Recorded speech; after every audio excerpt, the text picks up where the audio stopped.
आज हम unit and dimension का रिवीजन करेंगे। तो यूनिट एंड डायमेंशन में जो फंडामेंटल यूनिट्स होते हैं वो जैसे होते हैं जो किसी पे डिपेंड नहीं करते हैं, जैसे लेंथ, मास, टाइम, ये ऐसे होते हैं जो किसी पे भी डिपेंड नहीं करते हैं। और डिराइव क्वांटिटी उसे कहते हैं जिसे जो फंडामेंटल को हम लोग फंडामेंटल के टर्म में एक्सप्रेस कर सकते हैं। जैसे स्पीड को हम लोग फंडामेंटल यूनिट के टर्म में एक्सप्रेस कर सकते हैं, जैसे डिस्टेंस अपॉन टाइम।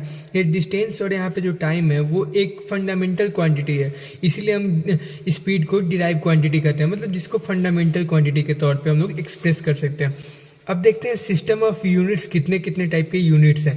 पहला है एमकेएस सिस्टम, दूसरा है सीजीएस सिस्टम, थर्ड है एफपीएस सिस्टम एंड फोर्थ है एमकेएस क्यू सिस्टम, जो कि हमें पढ़ना नहीं है, हमें तो मेनली 3 ही पढ़ना होता है। तो एमकेएस सिस्टम में लेंथ जो होता है वो मीटर में मेजर किया जाता है, मास केजी में मेजर किया जाता है, टाइम जो होता है वो सेकेंड में मेजर किया जाता है। वहीं सीजीएस सिस्टम में लेंथ सेंटीमीटर में मेजर किया जाता है, मास ग्राम में मेजर किया जाता है एंड टाइम जो होता है वो सेकंड में मेजर किया जाता है। एंड एफपीएस सिस्टम में लेंथ फीट में मेजर किया जाता है, मास पाउंड में मेजर किया जाता है और टाइम सेकंड में मेजर किया जाता है। यही मेनली 3 हम लोग को पढ़ना होता है। फिर fundamental quantity in SI system में हम एंड देयर उसका यूनिट्स देखते हैं। एसआई सिस्टम में इसका यूनिट्स देखते हैं। मास का जो यूनिट होता है वो केजी होता है और इसका जो सिंबल होता है वो केजी होता है, किलोग्राम इसका यूनिट होता है। लेंथ का जो यूनिट होता है मीटर होता है और सिंबल एम होता है। टाइम का सेकंड होता है और इसका एस होता है। आप तो ये सब तो जानते ही होंगे, एज यूजुअल सबको ये जानता ही है।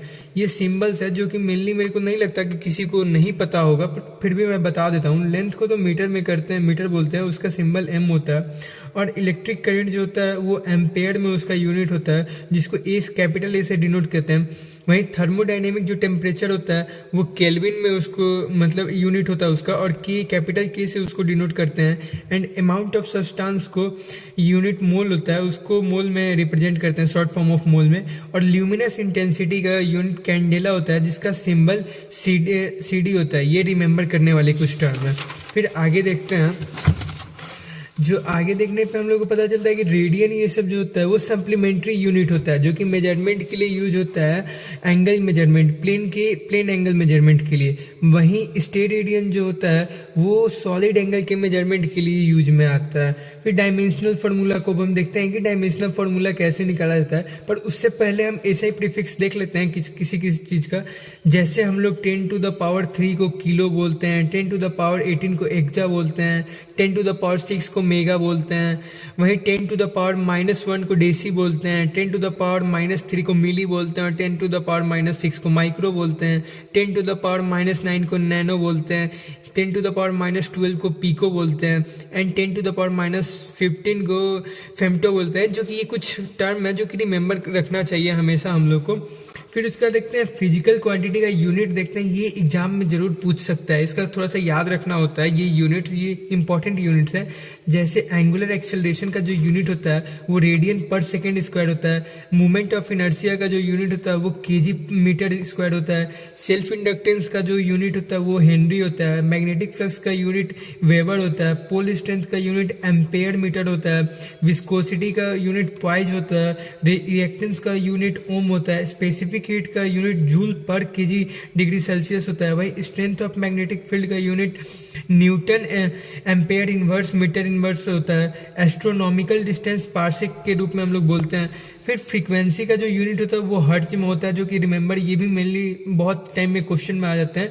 रेजिस्टेंस का जो यूनिट होता है वो KG metre square per ampere square second cube होता है। सरफेस टेंशन का जो यूनिट होता है वो न्यूटन पर मीटर होता है।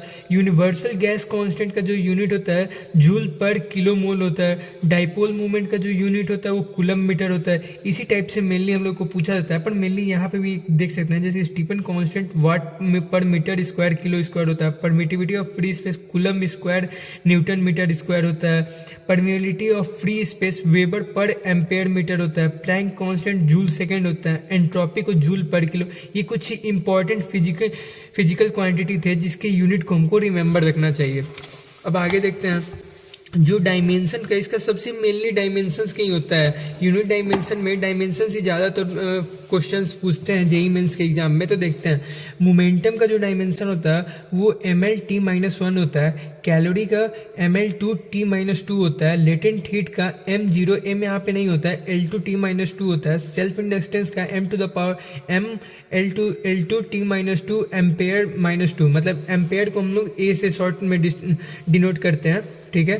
कोफिशिएंट ऑफ थर्मल कंडक्टिविटी का ml_t-3 k-1 होता है, पावर का ml2t-3 होता है, इम्पल्स का ml_t-1 होता है, hole mobility in a semiconductor m-1 L0t2 a होता है, bulk modulus of elasticity ml-1 t-2 होता है, पोटेंशियल एनर्जी ml2t-2 होता है, ग्रेविटेशनल कांस्टेंट m-1 L3t-2 होता है, लाइट ईयर का L1 केवल L होता है, थर्मल रेजिस्टेंस जो होता है m-1 L-2 t3 k होता है, कोफिशिएंट ऑफ विस्कोसिटी जो होता है वो ml-1 t-1 होता है, जो कैपेसिटेंस का होता है उसका dimension m-1 L-2 t4 a² होता है, वहीं मॉडुलस ऑफ रिजिडिटी होता है वो m1 L-1 t-2 होता है। जो ये मैं 1 - 2 बोल रहा हूँ ये उसका पावर्स में आते हैं, इसको आप कभी भी आगे मत नंबर के टर्म में लिख दीजिएगा। मैग्नेटिक जो परमेबिलिटी होता है उसका डायमेंशन ml_t-2 a-2 होता है, प्रेशर ml-1 t-2 होता है, प्लैंक कांस्टेंट ml2 t-1 होता है, सोलर कांस्टेंट mt-3 होता है, मैग्नेटिक फ्लक्स जो होता है वो ml2 t-2 a इनवर्स होता है, करेंट डेंसिटी जो होता है वो L-2 a होता है, यंग्स मॉडुलस का जो ml-1 t-2 होता है, एक्सेट्रा। इसी टाइप से हम लोग रिमेंबर कर सकते हैं। अब sets of quantities having same dimension, अब हम देख लेते हैं किस किस सेट्स का सेम डायमेंशन होता है। जैसे जो ये strain, refractive index, relative density, angle, solid angle, phase, distance, gradient, relative permeability, relative permittivity, angle of contact, इस एक्सेट्रा, ये सब का डायमेंशन नहीं होता है, ये सब का जीरो होता है डायमेंशन, m0 L0 t0 होता है। मास या इनर्शियल मास का भी सेम होता है, केवल m होता है। मोमेंटम एंड इम्पल्स का भी सेम होता है जिसका ml_t-1 होता है।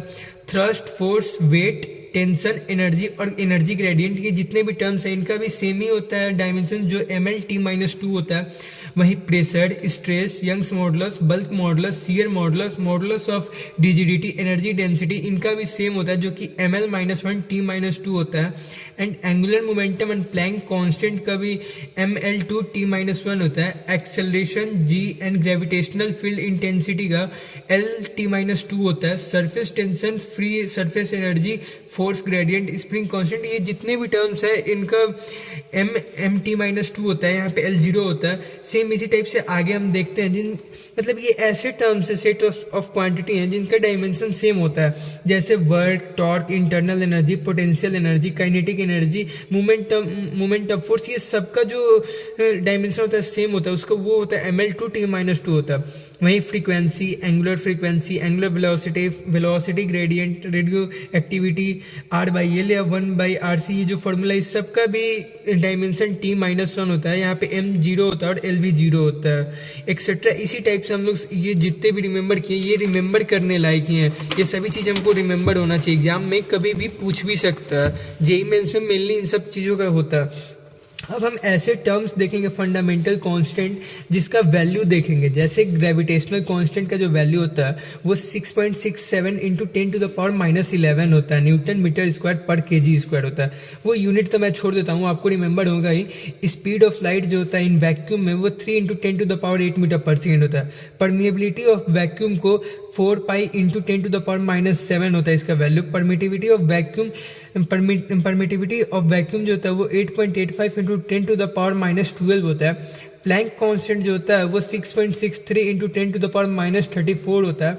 एटॉमिक मास जो होता है वो 1.66 × 10⁻27 होता है। एनर्जी इक्विवेलेंट जो होता है 931.5 होता है इसका वैल्यू। मेनली मैं कुछ चीज़ों को बता देता हूँ जो कि आपको याद रखना चाहिए, जैसे रीडबर्ग कांस्टेंट ये 1.097 × 10⁻7, ये जितने भी टर्म है आप रिमेंबर रखिएगा, ये यूनिट एंड डायमेंशन में मेनली पूछे जाते हैं। Thank you so much.